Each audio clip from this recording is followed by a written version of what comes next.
The sirens were already wailing when I hit send on that email. My hands shook so badly I could barely see the screen through my tears, but I watched the little swoosh animation as my message, packed with months of bank statements and proof of every lie, shot across the internet to Sam. 3 years of monthly transfers, $54,000, gone, all of it. And in that moment, standing in my kitchen with the sound of my own heartbeat drowning out everything else, I realized I'd been funding my own daughter's husband's gambling addiction while her children went without. But let me back up. Let me tell you how a mother's love became the perfect cover for betrayal. 3 months earlier, I was still that woman who believed in second chances, the one who thought family meant something. My name doesn't matter much to this story, but what matters is that I was 58 years old when my daughter died, and I thought I understood grief. I thought I knew what rock bottom felt like. Turns out, I had no idea. Sarah passed away suddenly, an aneurysm that gave no warning, no time for goodbyes. One day she was laughing on the phone with me about her kids' soccer practice, and the next day I was picking out her casket. I remember that phone call like it was burned into my brain. I was sitting in my backyard, pruning my rose bushes on a Tuesday afternoon. The sun was warm on my shoulders, and I was planning to make Sarah's favorite lasagna for dinner that week. My phone rang, and I almost didn't answer because my hands were dirty with soil. But something made me wipe them on my jeans and pick up. It was Sam, and his voice was wrong, all wrong. High-pitched and broken, words tumbling out so fast I couldn't understand them at first. "Slow down," I told him, my heart already starting to race. "Sam, what's wrong?" "It's Sarah," he choked out. "She collapsed, at work. They're doing CPR, but, Mom, I don't remember dropping the phone. Don't remember running inside, grabbing my keys, getting in the car. The next clear memory I have is standing in a hospital corridor that smelled like disinfectant and fear. A doctor with kind eyes telling me that my daughter was gone, just like that. 34 years old and gone. An aneurysm, he said. Catastrophic brain hemorrhage. She was dead before she hit the floor. She didn't suffer, he assured me, as if that made the gaping hole in my chest any smaller. The funeral was a blur of tears and casseroles, and people telling me she was in a better place, as if that made the hole in my chest any smaller. I remember choosing her casket, thinking how absurd it was that they came in different finishes, like you were buying a car. I remember writing her eulogy at 3 a.m, because I couldn't sleep, couldn't eat, couldn't do anything but think about all the conversations we'd never have, all the moments I'd never share with her. Sam stood beside me at the service, his face buried in his hands. He looked destroyed, completely shattered. His shoulders shook with sobs during the ceremony, and at one point he had to step outside because he couldn't breathe. I watched him through the window, bent over in the church parking lot, and my heart broke for him. This poor man just lost his wife, the mother of his children. My grandkids, Emma, who was 9, and Tyler, who was 7, they clung to him like he was their only anchor in a storm. Emma's little face was so pale, her eyes red and swollen from crying. She wore the black dress we'd bought together just 2 days before, and she kept pulling at the sleeves like they were strangling her. Tyler didn't cry at all during the service. He just sat there, silent and still, holding his father's hand so tight his knuckles turned white. I watched them, and something in my heart cracked even wider. These babies had lost their mother. They needed stability. They needed to know that the adults in their lives would hold things together. The days after the funeral were a special kind of hell. My house felt too quiet, too empty. I kept expecting Sarah to call, kept reaching for my phone to text her about something funny I'd seen, then remembering with a fresh wave of grief that she was gone. I started sleeping in the guest room because our phone conversations used to happen late at night, and I couldn't lie in my own bed without hearing the phantom echo of her voice. So when Sam pulled me aside a week after the funeral, his eyes red-rimmed and his voice breaking, I didn't hesitate. We were standing in Sarah's kitchen, his kitchen now, I guess, and he showed me the bills spread across the counter. Mortgage payment due, electric bill past due. The kids needed new shoes. Sarah had been the one who managed the money, he said, and he was drowning. I don't know what to do, he said, running his hands through his hair. It was greasy, unwashed. His shirt had a stain on it. He looked like a man barely holding it together. Sarah always handled this stuff. I don't even know what bills we have. When they're due, nothing. And the kids, Emma needs her soccer fees paid, and Tyler's lunch account at school is negative, and I'm trying. I swear I'm trying, but... His voice broke and he turned away from me, shoulders heaving. I put my hand on his back, felt him shaking under my palm. He worked construction, but the hours weren't consistent. He was trying, he swore he was trying, but it wasn't enough. We're going to lose the house, he whispered. I can't keep up with everything. I can barely get the kids to school on time.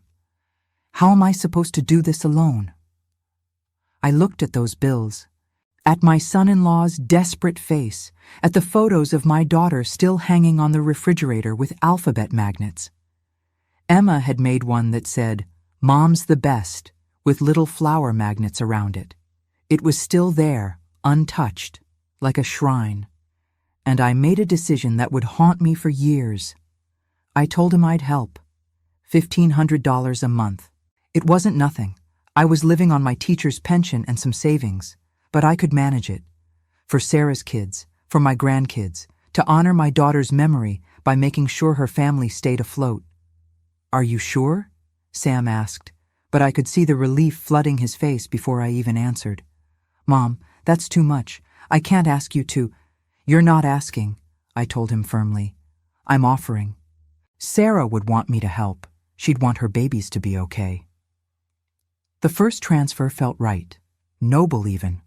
I set up the automatic payment from my bank account to his, scheduled for the first of every month like clockwork. Sam called me the day it went through, his voice thick with gratitude. Mom, I can't thank you enough, he said. Emma's teacher was asking about her soccer fees today, and I was able to pay it on the spot. You should have seen her face light up when I told her she could keep playing. And Tyler, I got him those shoes he needed, the ones with the dinosaurs on them. He's been wearing them around the house all day. He told me Emma needed a winter coat and Tyler's school had a field trip coming up. He promised he'd use every penny wisely. He promised he'd get back on his feet soon. He promised this was temporary. Just until I can get some overtime hours, he said. Maybe 3-4 months tops. I'm looking into a second job, maybe weekend work. I won't let you down, Mom. I promise. I believed him. God help me. I believed every word. You know how when someone dies, everyone rallies around for a few weeks and then life just goes back to normal for everyone except you? That's what happened. My friends stopped checking in as frequently. The casseroles stopped arriving. People stopped asking how I was doing, stopped saying Sarah's name like they were afraid it would break me. The world moved on, but I was stuck in this gray space between who I was before Sarah died and whoever I was supposed to become now. I threw myself into being there for Sam and the kids. I visited every Sunday, bringing groceries and helping with homework.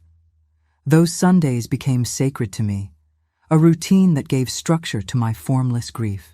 I'd show up around 10 in the morning with bags of food, fresh fruits and vegetables, chicken breasts, pasta, the brand of cereal Tyler liked. I'd spend the day cooking meals for the week ahead, doing laundry, helping Emma with her math homework while Tyler played video games in the next room. I watched Sam struggle to braid Emma's hair before school and burn dinner more nights than not, and my heart ached for all of them. One Sunday morning, I arrived to find Emma crying in her room because she had picture day and didn't know how to do her hair the way Sarah used to.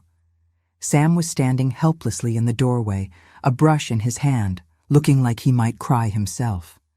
"Let me," I said softly, and spent the next 30 minutes braiding Emma's hair into the French braid Sarah had taught me to do when Emma was 5. My fingers remembered the pattern even though my heart was breaking. Over, under, weave, over, under, weave. Sarah and I used to practice on each other when she was a teenager, sitting on her bed with MTV playing in the background. She'd been so proud when she finally mastered it, had worn French braids every day for a month. Emma looked at herself in the mirror when I was done and whispered, "Just like Mom used to do it," and I had to excuse myself to cry in the bathroom. I locked the door and sat on the edge of the tub, pressing a towel against my face to muffle the sobs. Through the door, I could hear Sam asking Emma if she was ready for school, could hear the everyday normalcy of life continuing while my grief threatened to swallow me whole. These moments kept ambushing me, sudden, sharp reminders that Sarah was gone and never coming back. I'd see her favorite coffee mug in the cabinet and have to sit down. I'd hear a song she loved on the radio and have to pull over. The world expected me to function, to move on. But how could I when everything reminded me of what I'd lost? But here's the thing about blind belief that I didn't understand then. It's not actually about trust. It's about need. I needed to believe that my money was making a difference. I needed to believe that Sarah's children were okay. I needed to believe that my sacrifice meant something, because if it didn't, then what was I even doing? What was the point of any of it? The months rolled by. Fall turned to winter, winter to spring. The payments continued like clockwork. $1,500 on the first of every month, vanishing into Sam's account. I'd watch my bank balance drop and tell myself it was worth it. I'd see the pending transaction, transfer to Sam Morrison, $1,500, and feel a complicated mix of resentment and pride. Resentment because it was getting harder to make ends meet. Pride because I was doing what a good mother, a good grandmother, should do. I was stepping up when my family needed me. But there were signs, looking back. Little inconsistencies that I ignored because I wanted so badly to believe I was helping. Like the time I showed up unannounced on a Wednesday afternoon and found the house in perfect order. Not the chaos of a struggling single father. Or the expensive new gaming console I spotted in the living room when Sam had just told me they were behind on utilities. "Oh, that," he'd said when I'd asked about it. "My buddy gave it to me. His kids outgrew it." Or the time Emma mentioned offhand that Daddy had bought her new shoes, but then returned them the next day.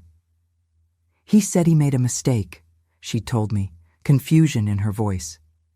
When I'd asked Sam about it, he'd gotten defensive, said Emma was confused, that it hadn't happened that way. Red flags everywhere, but I didn't want to see them. And every time I saw him, he had a new excuse for why things were still tight. The truck needed repairs. The transmission was shot, he said, showed me an estimate for $2,000. Emma needed braces. The dentist had insisted he couldn't let her teeth get worse. Tyler broke his arm skateboarding, and the medical bills were piling up. He showed me the hospital bills, the physical therapy invoices. The water heater broke. The roof started leaking. Emma's school needed money for a band trip. Tyler needed a new backpack. Always something. Always just barely hanging on. Always needing just a little more time. "I'm so sorry, Mom," he'd say every time I visited. "I thought I'd be back on my feet by now. But you know how it is, one thing after another. Just bad luck, I guess. But things are looking up. My boss mentioned some big projects coming in next month. More hours, better pay. I'll be able to start paying you back soon, I promise." I started cutting back on my own expenses to keep up with the payments. I stopped going out to lunch with my friends. I canceled my book club membership. The $35 monthly fee suddenly seemed extravagant. I shopped at discount stores and clipped coupons like my mother used to do during the Depression. I started buying generic brand everything, turning down the thermostat in winter to save on heating, wearing sweaters indoors. I canceled my Netflix subscription, my gym membership, my monthly massage that my doctor had recommended for my arthritis. My daughter Margaret, Sarah's younger sister, noticed I was wearing the same 3 outfits on rotation and buying generic brand everything, and she asked me about it over coffee one Tuesday. We were sitting in our usual spot at the cafe on 5th Street, the one with the good scones that we'd been going to together for years. Margaret had ordered her usual latte, but I'd just gotten plain coffee, cheaper, and I couldn't justify the extra $3 for anything fancy anymore. "Mom," she said, setting down her cup and looking at me with those eyes that were so much like Sarah's, it sometimes hurt to meet them. "What's going on? You're wearing the same cardigan you wore last week, and the week before, and I noticed you've lost weight. Are you eating enough?" I told her I was helping Sam, that he was struggling, that it was the right thing to do for Emma and Tyler.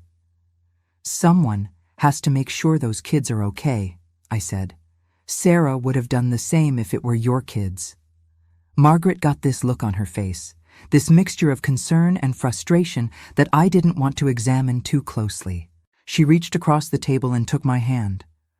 "Mom, you can't set yourself on fire to keep someone else warm."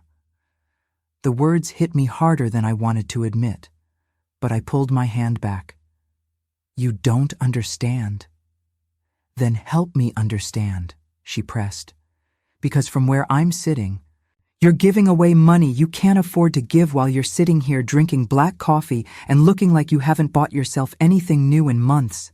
That's not healthy, Mom.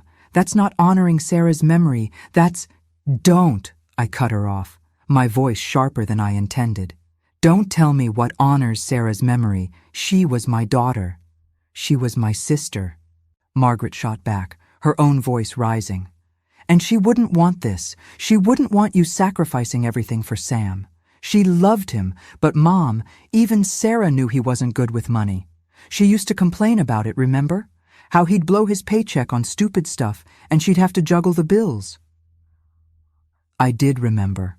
Sarah had mentioned it here and there, little comments about Sam's impulsive purchases, his lack of planning.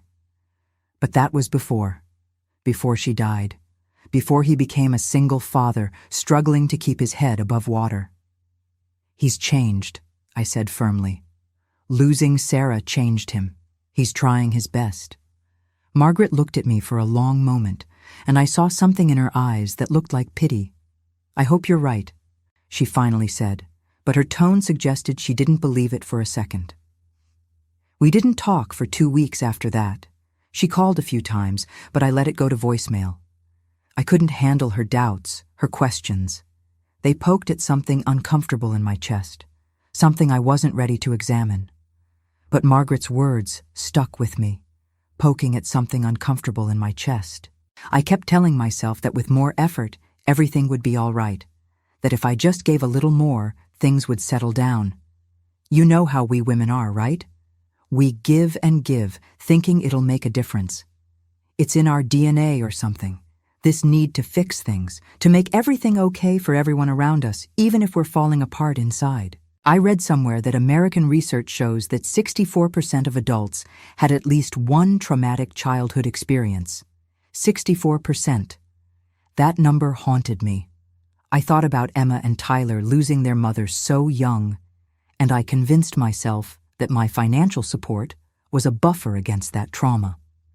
That every dollar I sent was wrapping them in a protective layer, keeping them from becoming another statistic. If I could just help enough, be present enough, sacrifice enough, maybe they'd come out of this okay. Looking back now, I can see how I was building my own prison, brick by brick, payment by payment. But in the moment, I felt purposeful, needed. Like I was honoring Sarah by taking care of what she left behind. The truth is, I had given up a lot in my life already, long before Sarah died. I had a career once, a real passion for teaching that lit up my soul from the inside out. I taught English at Lincoln High for 15 years, and I loved it. Loved the moment when a struggling student finally understood metaphor. Loved the smell of books and chalk dust. Loved shaping young minds. I remember my favorite class, junior year American literature. We'd spend weeks on The Great Gatsby, and I'd watch these 16-year-olds slowly begin to understand the symbolism, the commentary on the American dream. I'd see their faces light up when they made connections between Fitzgerald's world and their own. That was magic. Pure magic. But when Sarah got pregnant with Emma and had complications, I took early retirement to help her. I was 50 then, with plans to maybe write that novel I'd always talked about, maybe travel to all those places I'd pinned on my dream board. There was a creative writing program at the community college I'd had my eye on, a trip to Paris I'd been saving for, a pottery class that met on Wednesday evenings. But family needed me, and so I shelved those dreams. I told myself there would be time later, after Sarah got back on her feet, after the kids were older, after. Except after never came because Sarah got pregnant with Tyler right away, and then there were 2 little ones to help with. And my days became this cycle of diaper changes and playground visits and cooking meals for a daughter who was too exhausted to feed herself. I didn't resent it. I want to be clear about that. I loved being Nana, loved watching my grandkids grow, loved being useful. Emma's first steps were in my living room. Tyler's first word was Nana. I was there for every milestone, every triumph, every skinned knee and bad dream. But there was a part of me that withered quietly in the background, that dreaming woman who wanted to see Paris and write stories and take painting classes. She faded to a whisper, then to nothing at all. So when Sam needed help, when those kids needed stability, it felt natural to give more, to sacrifice more. It was what I did. It was who I was. The woman who showed up, who helped, who set aside her own needs for the people she loved. I thought this sacrifice would honor Sarah's memory, give her kids a better future. I thought it was noble. I thought it was love. I started having dreams about teaching again. Not nightmares exactly. But these vivid scenes where I was standing in front of a classroom and the students kept asking me questions I couldn't answer. In one recurring dream, I'd be trying to write on the chalkboard, but every word I wrote would disappear as soon as I finished it. The students would get more and more frustrated, demanding answers, and I'd wake up with this hollow feeling in my chest, like I'd lost something I couldn't name. My therapist, I finally started seeing one about 6 months after Sarah died, asked me what I was doing for myself, what brought me joy, what filled my cup. Her office was small and cozy, filled with plants and soft lighting. Dr. Chen was a gentle woman in her 40s who had a way of asking questions that made you really think. We'd been meeting for a few months, mostly talking about grief, about losing Sarah, about the gaping hole she'd left in my life. "Tell me," Dr. Chen said during one session, leaning forward in her chair, "what do you do for yourself? What activities bring you joy?" I sat there in her office with the afternoon sun slanting through the blinds, and I couldn't answer her. I literally could not think of a single thing I did for myself anymore. Everything was for Sam, for the kids, for everyone else. The silence stretched out, uncomfortable and revealing. "Take your time," Dr. Chen said gently. But more time didn't help, because there was nothing. No hobbies, no interests, no activities that were just mine. I'd become this hollow version of myself, defined entirely by what I could give to others. "That's concerning," Dr. Chen said softly. "You understand that, don't you? That you need to have something that's yours, something that nourishes you?" I nodded, tears prickling my eyes. But I didn't change anything. I kept wiring the money, kept showing up every Sunday, kept ignoring the little voice in my head that wondered why Sam's financial situation never seemed to improve despite my help. I was too far in to question it now. The sunk cost fallacy in human form. The summer heat hit Phoenix like a hammer in June, the kind of dry, relentless heat that makes you feel like you're living inside an oven. I remember because I was sitting in my kitchen with the AC struggling to keep up, going over my own bills and trying to figure out how I was going to afford new tires for my car while still sending Sam his monthly payment. The numbers weren't adding up. Something had to give. My car had been making a grinding noise for weeks, and the mechanic had told me the tires were dangerously worn. Needed to be replaced immediately. The quote was $600. I had $437 in my checking account until my pension check came in at the end of the month. And Sam's payment was due in 3 days. I sat there with my calculator and my bank statement spread across the kitchen table, the sweat trickling down my back despite the AC running full blast. I could skip the tires for another month, drive carefully, avoid the highway. Or I could reduce Sam's payment, just this once, explain that I was having a tight month too. But the thought of telling him I couldn't send the full amount made my stomach clench with guilt. What if this was the month something critical came up? What if Emma or Tyler needed something important? I couldn't risk it. I'd figure out the tires somehow. Maybe I could put them on my credit card, pay it off over a few months. That's when Sam's brother called. Jake. I'd met him a few times at family gatherings. Nice enough guy, worked as a mechanic, kept to himself mostly. He asked if he could stop by for coffee, said he needed to talk to me about something important. I figured maybe he wanted advice about his own kids or something, so I said sure, come on over. Jake showed up at 2 p.m. on a Tuesday, looking nervous.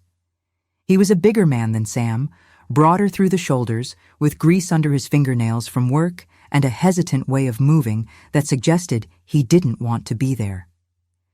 He kept fidgeting with his coffee cup, not meeting my eyes. We made small talk for maybe 10 minutes before I finally asked him what was on his mind. He took a deep breath, set down his cup, and said, I need to tell you something about Sam, about where your money's really going. My heart started pounding before he even finished the sentence. You know that feeling when your body knows bad news is coming before your brain catches up? That. My hands went cold, my stomach dropped. I set down my own cup carefully, afraid I might drop it. What do you mean? I asked, though part of me already knew I didn't want to hear the answer. Jake told me he'd been at the casino last weekend. He went sometimes, played the slots for fun, nothing serious, and he saw Sam there, at the poker tables, playing with what looked like a lot of cash. I thought maybe I was seeing things at first, Jake said, leaning forward, his voice low and urgent. I mean, Sam's not supposed to have money like that, right? You've been helping him because he's broke. So I watched for a bit. And, Mom, he was betting hundreds of dollars per hand. Hundreds. And he looked comfortable there, like he knew what he was doing, like he'd done it before. At first, I didn't believe it. Couldn't believe it. I told Jake he must be mistaken, that Sam wouldn't do that, not when his kids needed him. He's barely keeping his head above water, I said. He wouldn't waste money gambling. You must have seen someone who looked like him. But Jake pulled out his phone and showed me photos. Sam at the poker table, cards in hand, a stack of chips in front of him. Sam at the blackjack table, laughing with the dealer. Sam at the bar, ordering what looked like whiskey, grinning like he didn't have a care in the world. The timestamps showed he'd been there on multiple occasions over the past few months. Always during the day while the kids were at school. The photos were crystal clear. Undeniable. That was my son-in-law. The man I'd been supporting for almost 3 years. The man who called me crying about bills and broken water heaters and medical expenses. And he was at a casino, gambling away money while I was at home clipping coupons and deciding between groceries and gas. The truth came out piece by piece over the next hour. Jake had been suspicious for a while, noticing that Sam always seemed to have cash on him despite constantly claiming to be broke. So he'd started paying attention. He'd followed Sam one day. He felt terrible about it, but he had to know. And what he discovered made him sick. Sam wasn't struggling with bills. Sam was struggling with a gambling problem that had gotten completely out of control. I've been watching him for the past month, Jake admitted, his voice thick with guilt.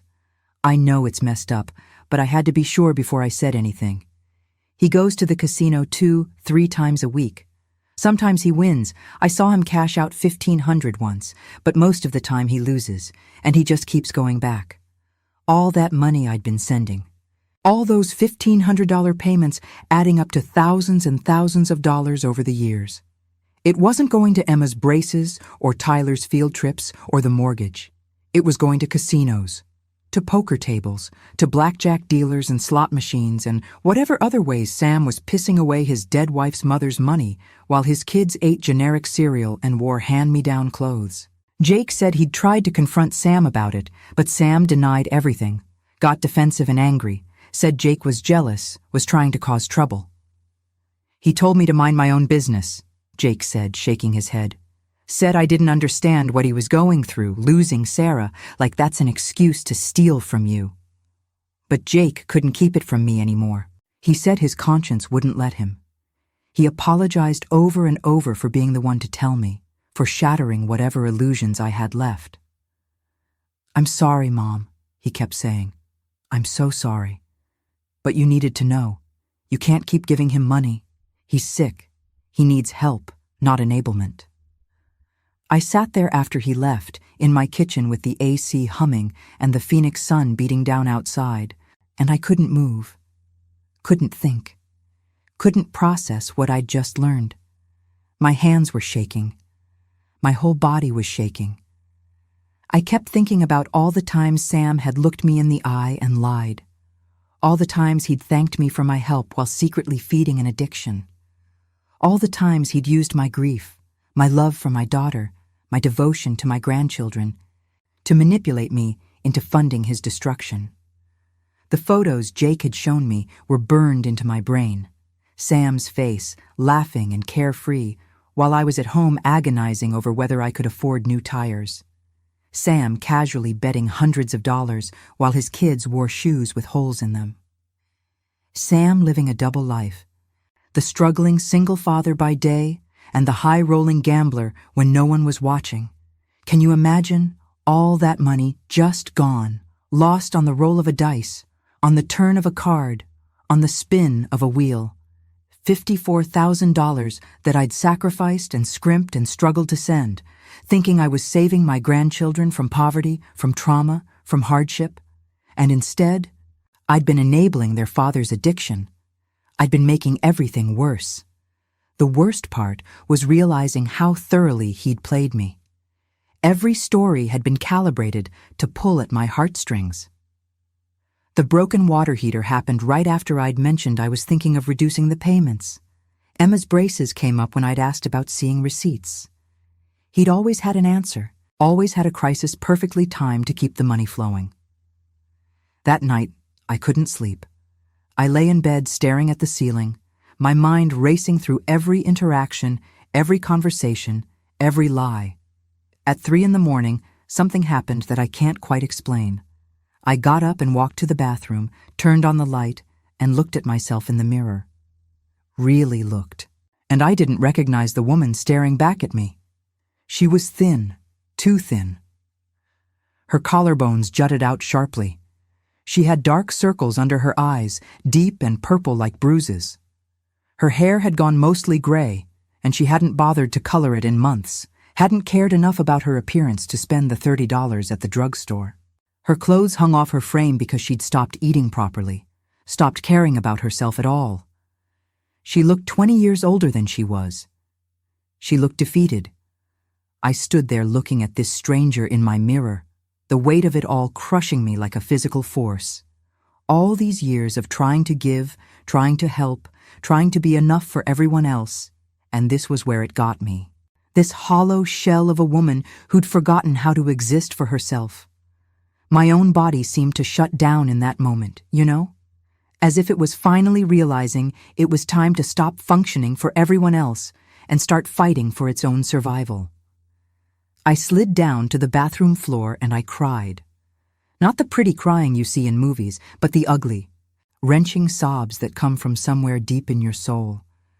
The kind of crying that leaves you gasping for air, that makes your ribs ache and your throat raw. I cried for Sarah. I cried for the grandmother I thought I was being. I cried for all the dreams I'd buried. I cried for the $54,000. I cried for the woman in the mirror who'd lost herself completely. I cried for every time I'd chosen to skip a meal so I could send more money. For every friend's invitation I'd declined because I couldn't afford it. For the trip to Paris I'd dreamed about since I was a girl, the novel I'd never written, the art classes I'd never taken, for the version of myself who'd had hobbies and interests and a life beyond sacrifice. I cried for the lies, for the betrayal, for the realization that while I'd been clipping coupons and wearing the same 3 outfits, Sam had been sitting at poker tables, throwing away money like it meant nothing. Money that represented my security, my future, my peace of mind. And I cried for Sarah, not the way I'd been crying for her since she died, with pure grief and longing. This time I cried because I realized I'd been using her death as an excuse. I'd wrapped myself in the mantle of grieving mother and devoted grandmother, and I'd hidden behind it. I'd let it excuse every bad decision, every ignored red flag, every time I chose to believe a convenient lie instead of facing an uncomfortable truth. I cried until there was nothing left inside me but emptiness and exhaustion. Until my body was spent, and my eyes were swollen shut, and my head pounded with dehydration. And then, when the tears finally stopped, and the sun was starting to rise, painting the bathroom in pale gold light, something shifted. The grief was still there, but underneath it was something else. Something hard and sharp and clear. Anger. Real, bone-deep anger. Not the hot, explosive kind, but the cold, calculating kind that burns slow and steady and doesn't go out. I picked myself up off that bathroom floor, washed my face with cold water, and made a decision. This was over. All of it. But I had to be smart about it. I couldn't just confront Sam blindly. He was a practiced liar. Would have excuses ready. Would probably turn it around on me somehow. He'd gaslight me, tell me I was overreacting, that Jake was lying. I needed to plan. I needed to be strategic. I needed to take back control of my own life. I looked at myself in the mirror again, this time with clearer eyes. The woman staring back at me was broken. Yes. Exhausted. Yes. But underneath all that, I saw something I'd forgotten was there. Strength. The same strength that had gotten me through losing my husband 15 years ago. The same strength that had carried me through raising 2 daughters mostly on my own. The same strength that had sustained a career teaching hundreds of students over the years. I'd survived before. I'd rebuild before. And I would do it again. But this time, I wouldn't just survive. I would take action. I would fight back. I would make sure that Sam understood exactly what he'd done and exactly what it cost him. That morning, I called in sick to my volunteer position at the library, the first time I'd ever done that. I made myself a real breakfast for the first time in weeks: eggs, toast, fresh fruit. I sat at my kitchen table and ate slowly, deliberately, tasting every bite, fueling my body because I was going to need strength for what came next. Then I got to work. The next morning, I went back to my book club. I'd stopped going months ago because I couldn't afford the membership dues anymore. Ironic, considering where my money was actually going. But my friend Patricia had been begging me to come back, said she missed me, said the discussions weren't the same without me. I called her that morning, my voice still hoarse from crying. "Is the offer still open?" I asked. "To come back to book club?" "Oh my God, yes!" Patricia practically shouted into the phone. "We're meeting Thursday at 7. Same place, the library meeting room. Oh, honey, I'm so glad. I've missed you so much." So I showed up that Thursday evening at the library, ready to lose myself in literature for a couple hours. The room was warm and familiar, filled with women I'd known for years. They welcomed me back with hugs and exclamations, and for the first time in months, I felt like I was somewhere I belonged. We were discussing a novel about a woman escaping an abusive marriage, and during the break, a woman I'd never seen before approached me. Her name was Linda, she said, and she'd overheard me talking with Patricia about my situation before the meeting started. I'd mentioned in passing that I'd had to stop coming because of financial issues. Linda was maybe 65, with silver hair cut short and intelligent eyes behind wire-rimmed glasses. She touched my arm gently and said, "You need to look after you now." Those 8 words. That's all it took. You need to look after you now. Something about hearing it from a stranger, someone with no stake in my situation, no history with my family, no reason to tell me anything except the truth. It hit differently. Linda told me about her own story, how she'd spent years taking care of everyone else until she had nothing left to give. Her husband had been an alcoholic, she said, and she'd spent 20 years making excuses for him, covering for him, sacrificing everything to keep him afloat. Until one day, she realized she was drowning too, and if she didn't let go, they'd both go under. "Letting go saved my life," she told me quietly, her hand still warm on my arm. And ironically, it saved his too. He didn't get sober until I stopped enabling him. Sometimes the most loving thing you can do is step back and let people face the consequences of their choices. We talked for an hour after book club ended, sitting in the library parking lot in her car because mine was too hot. She didn't tell me what to do, didn't judge me for being in this situation. She just listened and validated and helped me see that I wasn't crazy for feeling betrayed, that I wasn't wrong to be angry, that I had every right to protect myself now. "You've been so busy being everyone else's savior that you forgot to save yourself," Linda said. "And honey, you're worth saving. You're worth fighting for. Not because of what you can give or do for others, but because you're a human being with value and dignity and dreams that matter." That conversation was like a lifeline tossed to a drowning woman. Linda became my unexpected ally in all of this, someone who understood without me having to explain every detail. She gave me her phone number, made me promise to call if I needed support. She checked in with me regularly over the following weeks as I planned my exit strategy, sending text messages asking how I was doing, if I needed to talk, reminding me that I was doing the right thing. And yes, I needed a strategy, because simply stopping the payments wouldn't be enough. I needed Sam to know that I knew. I needed there to be consequences. I needed justice. I needed him to understand that what he'd done was unforgivable, that there would be no more chances, no more excuses. I started gathering evidence. I went through 3 years of bank statements, highlighting every transfer in yellow marker. The pages looked like a crime scene when I was done, all that yellow showing exactly where my money had gone. I created a spreadsheet documenting every conversation where Sam had told me what the money was supposedly for, cross-referenced with what Jake had told me about the gambling. In one column, Sam's claim. In the next, actual use. Water heater repair, casino. Emma's braces, casino. Tyler's medical bills, casino. Mortgage payment, casino. New tires for the truck, casino. On and on it went. A ledger of lies that made me sick to look at. I made copies of everything.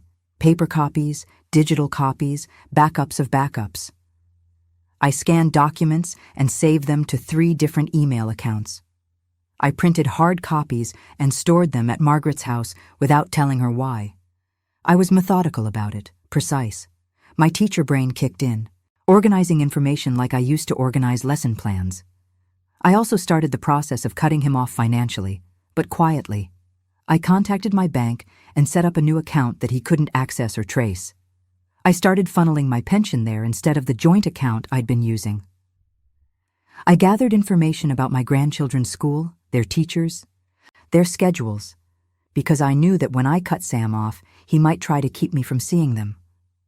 I called Emma and Tyler's school, spoke with their counselor, explained that I was their grandmother and might need to stay in contact with them if things got difficult at home. I didn't explain why, but I laid the groundwork. I needed to be prepared for every possibility. It took me 3 months to put everything in place. 3 months of pretending everything was normal, of still showing up for Sunday dinners and acting like I didn't know what Sam was doing with my money. 3 months of watching him lie to my face and biting my tongue. 3 months of seeing him interact with his kids, watching him tuck Tyler into bed and help Emma with her homework, all while knowing he was stealing from them too, in his own way. Those 3 months taught me something about myself I'd never known. I could be strategic. I could be calculating. I could play a long game when necessary. Every Sunday visit became an acting performance. I smiled at the right times, made sympathetic noises when Sam complained about money, brought groceries and helped with homework just like I always had. But now I was watching. Really watching. I noticed how Sam would check his phone constantly, how he'd disappear to make calls in private. I noticed that he always seemed to have cash in his wallet despite his claims of being broke. I saw it once when he was paying the pizza delivery guy, a thick wad of 20s that he quickly shoved back in his pocket when he caught me looking. I noticed that Emma had stopped asking for things. When I suggested taking her shopping for new school clothes, she got this look on her face, part hope, part resignation, and said, "Daddy says we have to be careful with money right now." But then I'd see Sam wearing new shoes, or he'd mention going to a concert, and the pieces would click into place. Those Sundays were torture. I'd arrive with my bags of groceries, and Sam would hug me and thank me for being so generous, so supportive. "I don't know what we'd do without you, Mom," he'd say, and I'd smile and nod and die a little inside. But I'd also take note of every detail, filing it away for the evidence I was building. Once in late July, Tyler asked me if I could help him with his math homework at the kitchen table while Sam was in the living room watching TV. As I was explaining fractions, Tyler said quietly, "Nana, where does Daddy go during the day sometimes?" My heart stopped. "What do you mean, honey?" "When we're at school. Sometimes Emma and I get home and he's not here yet. And when he comes home, he smells funny, like, I don't know, like the place where Grandpa used to go before he died." Tyler's grandfather, Sam's father, had been a heavy drinker who'd spent most of his time at a local bar. The smell Tyler was remembering was likely cigarette smoke and alcohol, the same atmosphere you'd find in a casino. "I'm not sure, sweetheart," I told him, my voice carefully neutral, even as rage burned in my chest. "But I'm sure he's working hard to take care of you and your sister." Tyler nodded, but he didn't look convinced. Kids know. They always know when something's wrong, even if they can't articulate it. That conversation made my resolve even stronger. I wasn't just doing this for myself anymore. I was doing it for Emma and Tyler, who deserved better than a father who gambled away their security while lying to everyone who loved them. 3 months of planning in secret while maintaining the facade. 3 months of weekly phone calls with Linda, who talked me through the moments when I wanted to confront him immediately, who reminded me that a solid plan would protect me better than immediate gratification. You know, I read during this time that divorces among people over 65 tripled from 1990 to 2021. Tripled. I wasn't divorcing a spouse, but the parallel struck me. I was divorcing myself from this situation, from this version of my life where I was everyone's ATM and nobody's priority. And it felt just as painful, just as world-altering as any legal divorce could have been. Linda helped me practice what I was going to say. We role-played different scenarios. What if Sam cried? What if he got angry? What if he denied everything despite the proof? She helped me prepare emotionally for the fallout, reminded me that I was doing the right thing even when doubt crept in. "He's going to try to manipulate you," Linda warned during one of our coffee meetings. "He'll cry, he'll apologize, he'll promise to change. He might even threaten to keep the kids from you. You need to be ready for all of it." We practiced my responses, practiced keeping my voice calm and firm, practiced not getting drawn into arguments or justifications. Linda was relentless in her preparation, and I was grateful for it. The hardest part was knowing that cutting off Sam would likely impact Emma and Tyler. They were innocent in all of this. But Linda pointed out something crucial. By enabling Sam's addiction, I wasn't actually helping them. I was helping him continue down a destructive path that would ultimately hurt them more than my withdrawal of financial support ever could. The most loving thing I could do for my grandchildren was to stop funding their father's gambling and force him to face consequences. "Kids are resilient," Linda told me, "and they're smart. They probably already know something's wrong. By taking a stand, You're teaching them that it's okay to have boundaries, that it's okay to protect yourself from people who hurt you, even if those people are family. By late August, I was ready. I'd rehearsed it 100 times in my head, practiced the words until they felt natural. I'd prepared myself for every possible reaction. I'd made peace with the fact that this might destroy what was left of my relationship with Sam, might limit my access to my grandchildren. But I'd also made peace with the fact that continuing as I had been was destroying me, and I couldn't help anyone if I was broken. I didn't want a scene, didn't want drama or shouting matches or the kids overhearing. So I decided to do it by email. Cold, maybe, but clear. Undeniable. A written record of everything. I spent an entire evening crafting that email, writing and rewriting until every word was exactly right. I attached 3 years of bank statements. I included the spreadsheet I'd created showing every lie, every manipulation. I added the photos Jake had taken at the casino, the timestamps proving this was ongoing. I laid it all out in clear, factual language. No emotional appeals, no anger, no begging for an explanation, just the facts, the evidence, the irrefutable truth. The email began simply. Sam, I have discovered where my monthly payments have actually been going for the past 3 years. Then I laid it out, point by point. The casino visits Jake had documented, the timeline of lies, the $54,000 that had gone to feed an addiction instead of caring for my grandchildren. I attached every piece of evidence, made it impossible for him to deny. The final paragraph is burned into my memory. I have been supporting you financially for 3 years under the belief that I was helping my grandchildren. I now know that instead I have been funding a gambling addiction. As of today, all financial support is permanently terminated. I will continue to be involved in Emma and Tyler's lives, but I will no longer enable your destructive behavior. This is not a discussion or a negotiation. This is a fact. You took advantage of my grief and my love for my daughter's children, and that is something I will never forgive. My finger hovered over the send button for a solid minute. This was it. The point of no return. Once I sent this email, everything would change. There would be no going back, no pretending, no more comfortable lies. Just truth and consequences and whatever came after. I thought about Sarah in that moment. Wondered what she would think of what I was about to do. Would she understand? Would she support my decision to cut off her husband, the father of her children? Or would she be disappointed in me?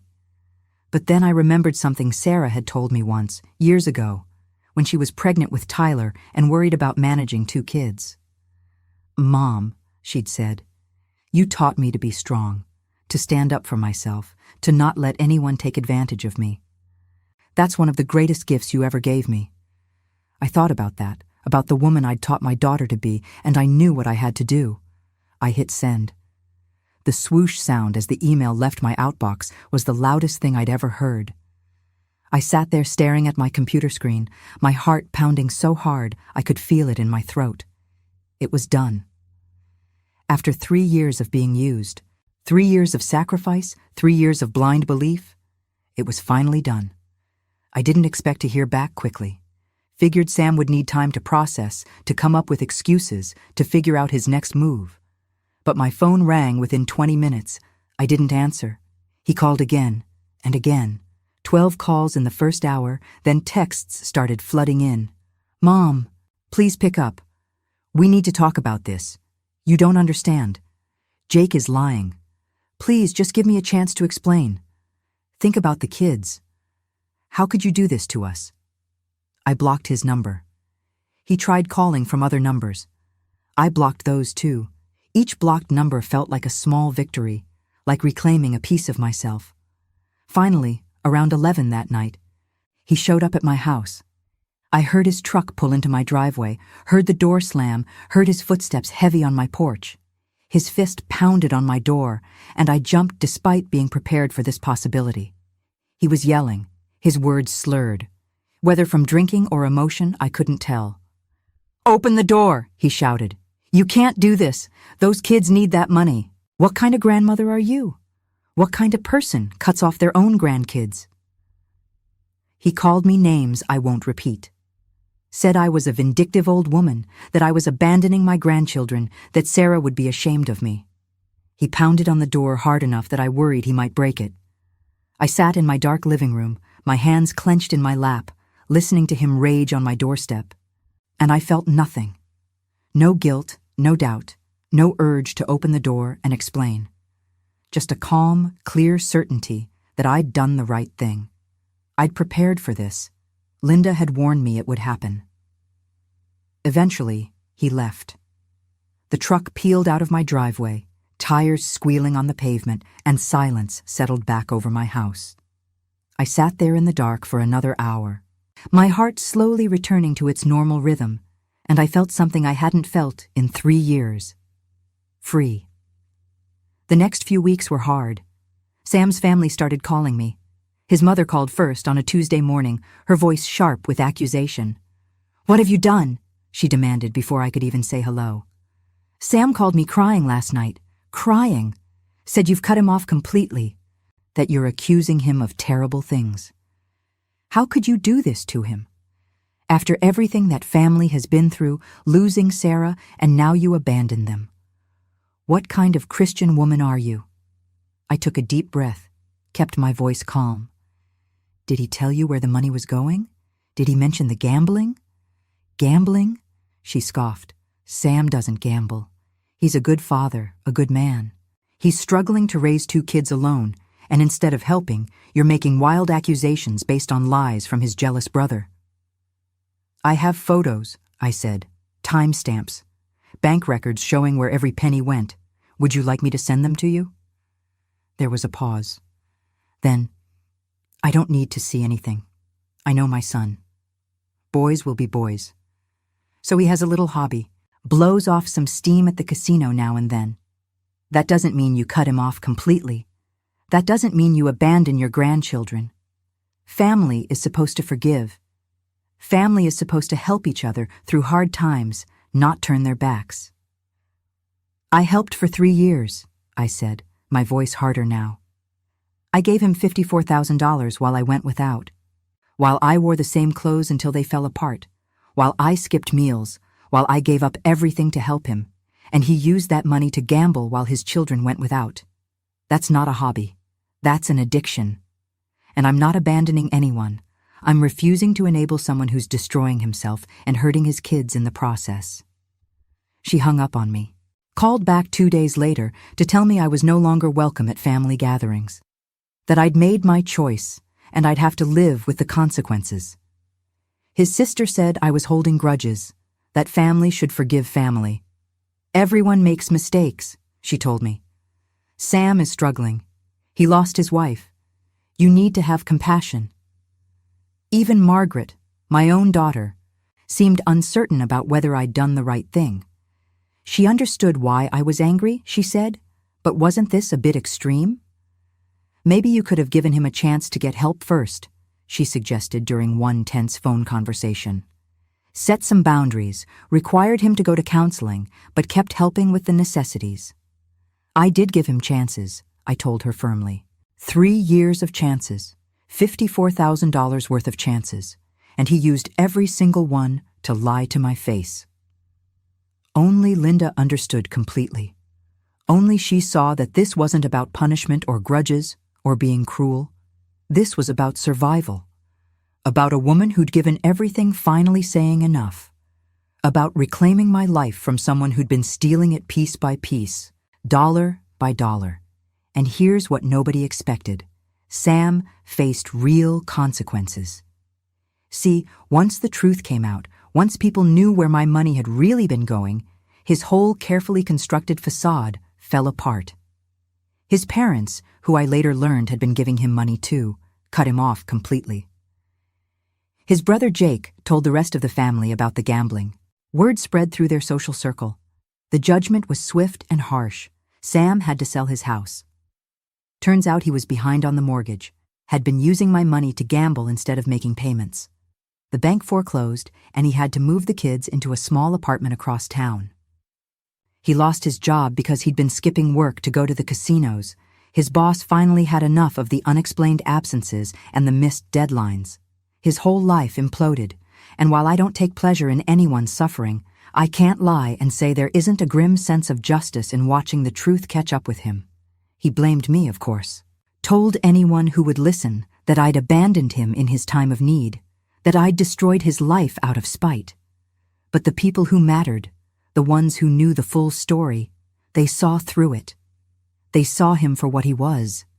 A man who'd exploited his dead wife's grieving mother to feed an addiction, who'd sacrificed his children's well-being for a cheap thrill, who'd built a life on lies and manipulation.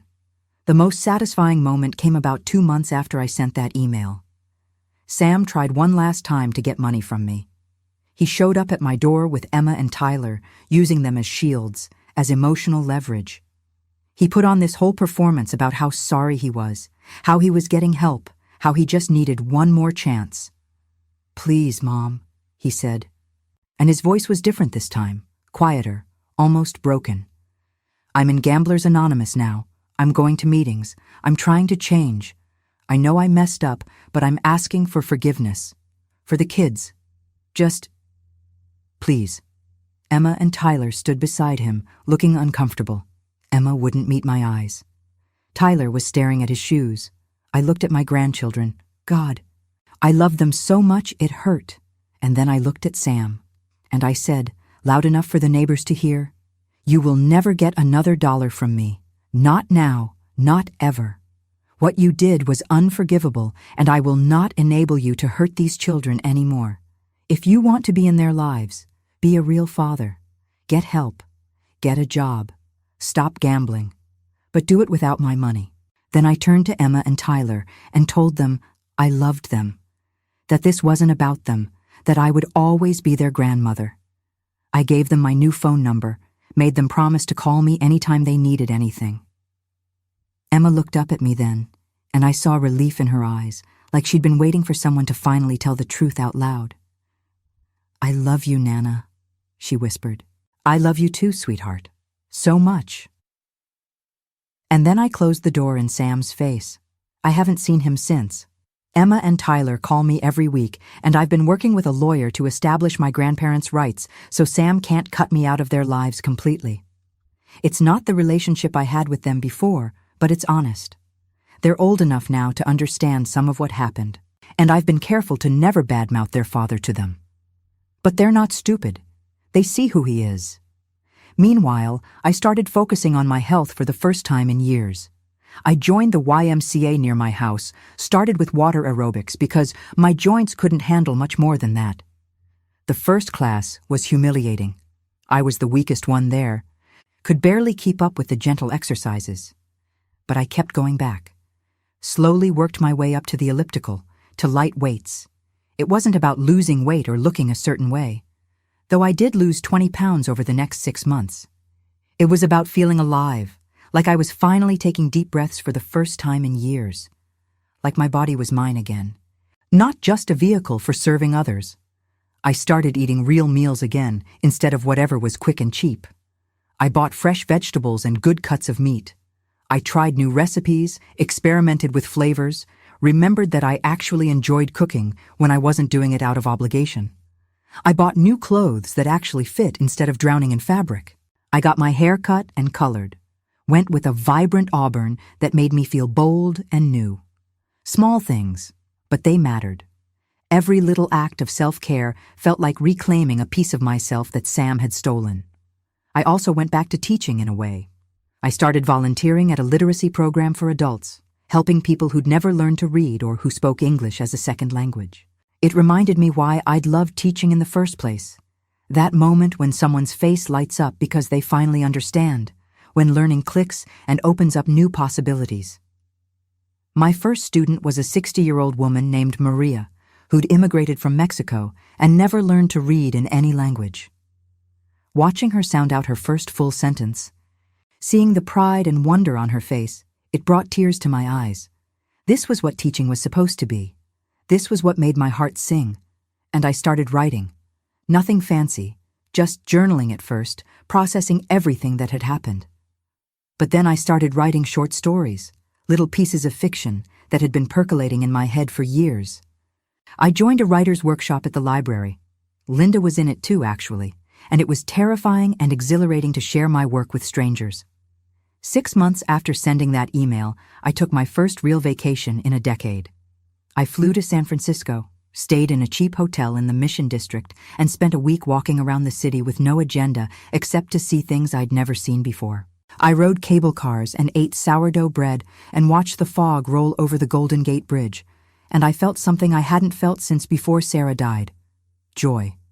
Pure, uncomplicated joy. People ask me sometimes if I regret cutting Sam off. If I wish I'd handled it differently, been more forgiving, given him another chance. And my answer is always the same. No. Not for a second. Because what Sam took from me wasn't just money. It was my sense of self, my autonomy, my future. He took 3 years of my life and gambled them away as carelessly as he gambled away those dollars. I don't revel in his loss. I don't celebrate his suffering. But I also refuse to feel guilty for protecting myself, for choosing my own well-being over his manipulation, for saying enough when nobody else would. The relationship with Sam's family has remained strained. His mother still won't speak to me. His sister sends passive-aggressive Christmas cards with pictures of Emma and Tyler, little digs about how the kids miss the old days when I was more involved. But my relationship with my own daughter Margaret has actually gotten stronger. She sees now what she couldn't see before, that what I did wasn't cruel or vindictive. It was necessary. It was survival. She apologized to me last month for not supporting me more fully at the beginning. "I should have trusted your judgment," she said over dinner at her house. "You're my mom. You've always made good decisions. I'm sorry I questioned you." And Emma and Tyler. They're thriving now, actually. Sam did eventually get help for the gambling addiction. Court-ordered after he was caught writing bad checks to cover casino debts. He's working again, paying his bills, being a more present father. I like to think that cutting him off was the wake-up call he needed, though I'll never know for sure. What I do know is that those kids are better off now than they were when I was enabling their father's destruction. Emma told me last week that her dad takes them to his GA meetings sometimes, lets them see him working on his recovery.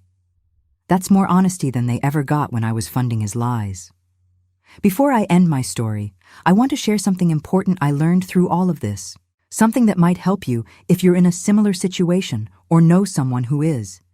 Intergenerational trauma is real, and it's a vicious cycle that repeats until someone has the courage to break it. See, I grew up in a household where sacrifice was synonymous with love. My mother gave up everything for her family, her education, her career aspirations, her identity. She taught me through example that a woman's worth was measured by how much she could give, how much she could endure, how completely she could erase herself for others. And I absorbed that lesson so deeply that I didn't even question it for 58 years. When I had Sarah and Margaret, I passed that same programming down to them without even realizing it. I taught them to be givers, to be nurturers, to put everyone else first. Sarah internalized it completely. She was always helping others, always saying yes even when she should have said no, always running herself into the ground for her family and friends. And if I hadn't broken the cycle with Sam, if I'd continued enabling and sacrificing and giving until I had nothing left, what would I have taught Emma? That women exist to be used? That our resources and energy and lives are there for others to exploit? That we should accept betrayal and manipulation because that's just what love looks like? No. Hell no. Breaking that cycle was the most important thing I could have done for my granddaughter. Showing her that women have value beyond what they can provide to others, that we have the right to protect ourselves, that saying no doesn't make us selfish. It makes us human. That's the legacy I want to leave now. Here's what I learned about protecting yourself from this kind of exploitation. First, trust your instincts. If something feels off, if the story keeps changing, if you're always giving and the situation never improves, trust that feeling. Your gut knows things your heart doesn't want to accept. Second, verify before you trust. It sounds cynical, but if someone is asking for significant financial help, especially repeatedly, you have every right to see proof of where that money is going. Ask for bills, for receipts, for documentation.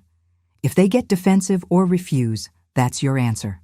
Third, set boundaries and stick to them.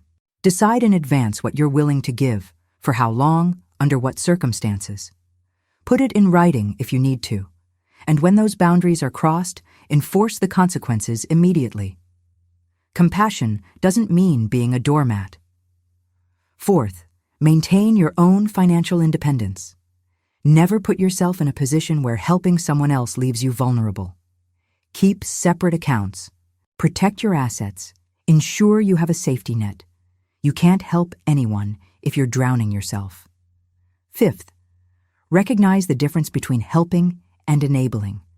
Helping empowers someone to improve their situation. Enabling allows them to continue destructive behavior without consequences. If your help isn't leading to positive change over time, you're probably enabling. And finally, forgive yourself for not seeing it sooner. Hindsight is 20/20, and manipulators are often skilled at what they do. The fact that you eventually saw the truth and acted on it is what matters. You're not stupid or gullible for having trusted someone. You're human, and humans are wired to believe the people we love. If you're currently in a situation like mine, where you're supporting someone financially and something feels wrong, please investigate, ask questions, demand accountability, protect yourself. Your resources, whether that's money, time, energy, or emotional labor, are finite and valuable. You have every right to protect them. And if you're like I was, someone who spent your whole life giving and sacrificing and erasing yourself for others, please hear this. You matter. Your dreams matter. Your well-being matters. Taking care of yourself isn't selfish. It's essential. You can't pour from an empty cup, and you don't owe anyone the last drops in yours. The pattern of self-sacrifice that gets passed down through generations doesn't break by accident. It breaks when someone decides they're worth more than what they can give to others. When someone looks in the mirror and chooses themselves for once. When someone says enough and means it. I'm 61 years old now. I have money in my savings account again. I have hobbies and friends and plans for the future. I'm writing a novel about a teacher who solves mysteries. Silly maybe, but it makes me happy. I'm planning a trip to Italy next year, something I've dreamed about since I was a girl. I'm taking an art class at the community center, learning watercolors. I'm learning to cook Thai food from a woman in my building who's become a good friend. I'm living. And Emma calls me every Sunday to tell me about her week. She's 14 now, smart and fierce, and nothing like the frightened little girl she was 3 years ago.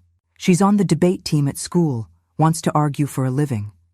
Last week, she told me she wants to be a lawyer when she grows up, wants to help people protect themselves. I told her she'd be brilliant at it.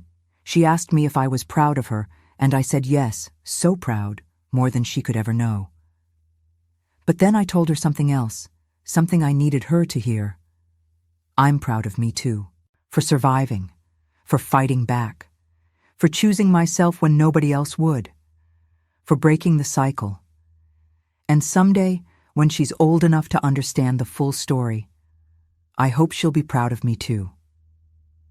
Thank you for staying with me until the end of this story. I know it was long, and some parts were probably hard to hear, but I needed to tell it, needed to process it, needed to warn others who might be where I was 3 years ago. So let me ask you something. Wherever you are right now, whatever time it is where you're listening, what are you sacrificing for someone who doesn't deserve it? What boundaries have you let crumble? What part of yourself have you given away that you need to reclaim? And here's the real question, the one that matters most. If you were in my situation, if you discovered that someone you loved had been exploiting your grief and your generosity for years, what would you do? Would you have the courage to walk away? To protect yourself? To say enough? Tell me in the comments. I want to know what you think. Because these stories, they're not just about me. They're about all of us who've given too much, trusted too freely, sacrificed too completely. And maybe by sharing them, by talking about them, we can help each other see the truth before 3 years and $54,000 are gone. If this story resonated with you, if it made you think or feel or question something in your own life, please hit that like button. Subscribe to the channel if you want to hear more stories like this one. And share this with someone who needs to hear it.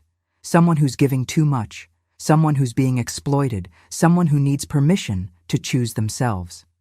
I've got 2 more stories I think you'd really connect with. One's about a woman who discovered her sister had been stealing her identity for years, and another about a mother whose son-in-law tried to manipulate her into signing over her house. Both stories of betrayal, both stories of women fighting back and reclaiming their power. Check them out if you want to keep going down this rabbit hole with me. What city are you listening from? What time is it where you are? Drop it in the comments. I love seeing where these stories reach, who they touch, what conversations they start. This community we're building here, it matters. You matter. And remember, your worth isn't measured by what you can give to others. It's measured by how you honor yourself, by how you protect your peace, by how you refuse to let anyone, no matter how much you love them, turn you into a shell of who you're meant to be. Until the next story, take care of your heart, protect your resources, trust your instincts, and never, ever let anyone gamble with your life the way Sam gambled with mine. Take care out there.